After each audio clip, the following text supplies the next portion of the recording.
मगर वो बोलता अल्लाह मैं मजलूम हूं, मेरे दिल का हाल तू जानता है। जिन जालिमों ने मुझे धोखा दिया अब तू उसको देख ले। अब कोचा दामन में तो राजद के नेता आके बोले मत करो। अभी तो शुरू हुआ है। ये जनता की बदुआ बहुत बुरी होती है। गरीब को जब तुम धोखा देते ना, उसमें इतनी ताकत तो नहीं रहती कि तुम्हारे नजरों में नजर मिलाकर कभी कुछ बात बोल दे। मगर वो बोलता अल्लाह मैं मजलूम हूं, मेरे दिल का हाल तू जानता है। जिन जालिमों ने मुझे धोखा दिया अब तू उसको देख ले। अब अल्लाह देखेगा, इंशाअल्लाह ताला देखेंगे आप। 6 करोड़ लिए क्या तुम्हारे को बस हो गया?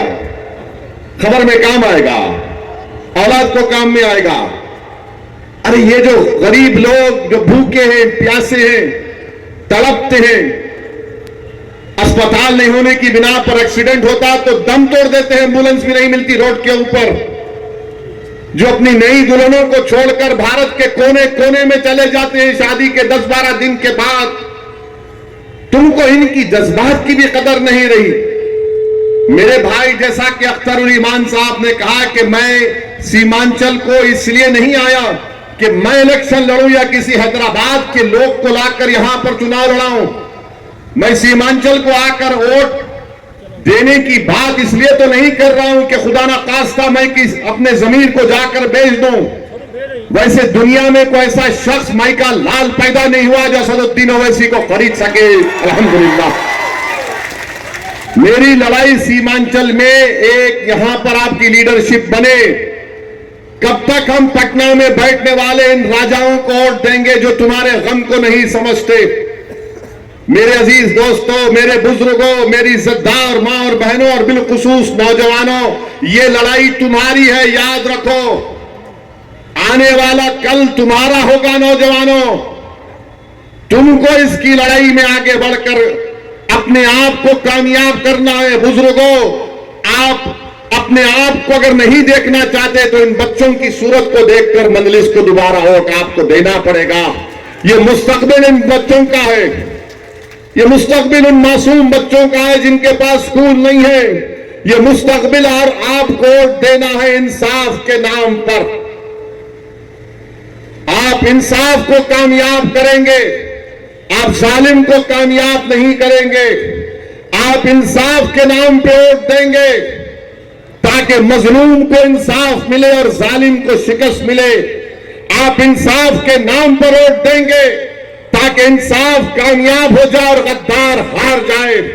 आप इंसाफ के नाम पर वोट देंगे ताकि हमारे बच्चों का मुस्तकबिल अच्छा रह सके। इंसाफ को कामयाब करना है, नफरत को कामयाब होने नहीं देना है। इंसाफ को कामयाब करना है और मोदी, नीतीश और चिराग पासवान और कुशवाहा को हराना है।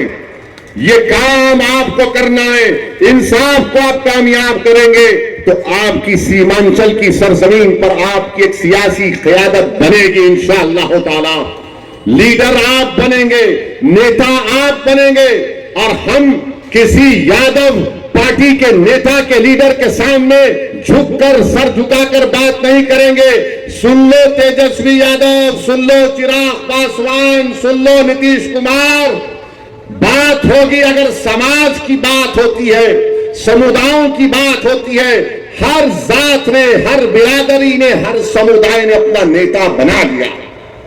अगर किसी ने अपना नेता नहीं बनाया तो वो बिहार के 19% मुसलमानों ने नहीं बनाया। ये बात सच है। आप खामोश बैठिए मगर सच्चाई यही है कि आपका कोई नेता नहीं है। और अगर जब मजलिस ओवैसी कहता है कि बिहार के 19% मुसलमानों का एक नेता होना चाहिए तो सबके पेट में दर्द शुरू हो जाता है, सब नाराज हो जाते हैं। अरे ये कौन है जो हैदराबाद 1800 किलोमीटर से दूर आकर यहां पर बार बार कह रहा है कि मुसलमानों का नेता होना चाहिए? क्या भारत की पार्लियामेंट में मोदी ने अपने छाती को मारकर नहीं कहा था कि भारत का सबसे बड़ा पसमानदा नेता मैं हूं? नहीं कहा था मोदी ने। देखो आप, मैं क्या कह रहा हूं, मैं क्या हमारे हिंदू भाई के खिलाफ हूं? कभी नहीं रहूंगा। जो सच्चा मुसलमान है वो किसी हिंदू भाई या सिख भाई या ईसाई के खिलाफ नहीं हो सकता। मेरा लड़ाई से बोल इतना ही है, मेरे भाई मेरे को हिस्सा मिलना चाहिए, मेरा मुझे बराबरी मिलनी चाहिए। मैं इंसाफ चाहता हूं, मैं भीख नहीं चाहता हूं। मैं तुम्हारे सामने भीख नहीं मांगूंगा, मैं अपना हक लूंगा लड़कर। और अगर तुम नहीं दोगे तो इंशाअल्लाह ताला सीमांचल का बच्चा बच्चा खड़े होकर इन पटना में बैठने वाले जालिमों के इनके सामने ठहर कर इनके हाथों से अपना हक छीन कर सीमांचल को लाएंगे इंशाअल्लाह ताला। ये बात हम कर रहे हैं। कौन सी बुरी बात हो रही है बताओ, कौन सी बुरी बात हम कर रहे हैं? नहीं नहीं, मजलिस ये कर रही है, मजलिस वो कर रही है। अरे मजलिस क्या नहीं कर सकती हम जानते। मजलिस सीमांचल को, बिहार को आई आपको नेता बनाने के लिए, और ये लड़ाई आपकी लड़ाई है। मेरी आपसे गुजारिश है कि आप खास तौर से हमारे नौजवान लड़के और लड़कियां, आप एक एक वोट का सही इस्तेमाल करिए। हमारे जाने के बाद, मेरी सभा के बाद अक्सर क्या होता है कि 2-3 दिन तक शैतान मसरूफ रहता है। मेरे जाने के बाद 1-2-3 दिन शैतान तो रोज ही मसरूफ रहता है, मगर ज्यादा मसरूफ हो जाता है शैतान। क्योंकि बड़ा शैतान जो पटना में बैठा है बोलता है जा यहां पर जा, ये आया था एक दाढ़ी टोपी पहनकर भड़काऊ भाषण दिया था, जा जाकर बात कर, फैला झूठ फैला। तो जब शैतान आएगा तो उसको बिठाकर चाय पिलाकर उसको बोलना, देख गद्दारों का साथ तो यहां की जनता देने वाली नहीं है, गद्दारों का साथ तो जनता देने वाली नहीं है। जिसने आपके जज्बात को, आपकी कुर्बानियों को ले जाकर किसी के पास बेच दिया, आप उससे कहिए कि अब कुछ नहीं होने वाला है। मैं जो देख रहा हूं इंशाअल्लाह ताला अख्तरुल ईमान की क़ियादत में सीमांचल में इंशाअल्लाह ताला मजलिस को उम्मीदवारों को बहुत बड़ी कामयाबी और यहां से विधायक बनेंगे।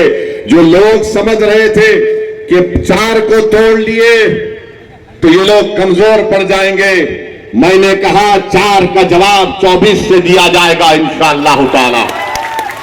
और हम भारत के प्रधानमंत्री नरेंद्र मोदी से कह रहे हैं, मोदी जी आपने वक्फ का काला कानून बनाकर आप ये समझ रहे हैं कि मस्जिदों को, दरगाहों को, खानकाहों को, कब्रस्तानों को छीन लिया जाएगा। आप बहुत बड़ी गलती कर रहे हैं। हम मस्जिद को नहीं छोड़ने वाले हैं इंशाअल्लाह ताला। हम अपने खानका, दरगाह और कब्रस्तान को, ईदगाह की जमीन को नहीं छोड़ने वाले हैं। नीतीश कुमार, मोदी, चिराग पासवान और कुशवाहा साहब ने मिलकर एक ऐसा गंदा कानून बनाया है जिसके जरिए से हमारी मस्जिदों को छीनना चाहती है। मेरे भाई मुत्तहिद रहिए। आपने देखा कि भारत की पार्लियामेंट में जो लोग कहते थे ये ओवैसी क्या करेगा, अल्लाह का बहुत बड़ा करम है कि